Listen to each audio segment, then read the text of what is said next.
पावसाळ्यामध्ये धबधबे हे सर्वांच्या आकर्षणाचा केंद्रबिंदू असतात। कोकणातल्या डोंगर रांगांमधून फेसाळत कोसळणारे उंच कडे कपाऱ्यांमधून कोसळणारे धबधबे अधिकच आकर्षित करतात।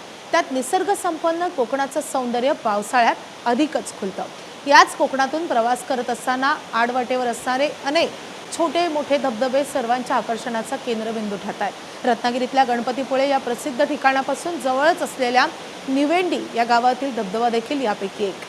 मुख्य रस्त्याला खेटून असलेला हा धबधबा मौज मजा आणि मस्तीसाठी सर्वांचंच हक्काचं ठिकाण बनतंय।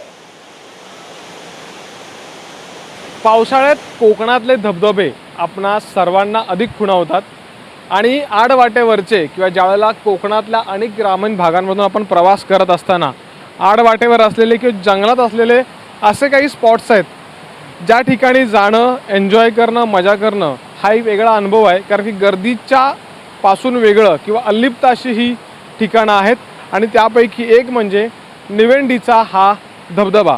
अर्थात गणपतीपुळे परिसरामध्ये आल्यानंतर निवेंडी गाव आहे आणि त्या निवेंडी गावात अगदी मुख्य रस्त्यापासून जवळच हा धबधबा आहे। मुख्य बाब हीच आहे की इथं आल्यानंतर कातळ मोठ्या प्रमाणात आहे, त्यामुळं शेवाळा धरते आणि एन्जॉयमेंट करताना किंवा मौज मजा मस्ती करताना आपणा सगळ्यांना साधारणपणे काळजी घेणं गरजेचं आहे की कुठेही पाय घसरू नये म्हणून। शांत आहे, रम्य आहे, मंजुळ असा आवाज आहे आणि जोडीला पक्ष्यांची शीळ देखील तुम्हाला ऐकू येते असा हा धबधबा इथं आहे। आता जर बघितलं तर इथं काही पर्यटक आलेत जे एन्जॉय करतायत, पण इथं आल्यानंतर इथल्या पर्यावरणाची काळजी घेणं, स्वच्छता राखणं हे देखील तितकंच महत्त्वाचं आहे। कॅमेरामॅन मेहबूब शेख सोबत मी अमोल मोरे, एबीपी माझा, निवेंडी, रत्नागिरी।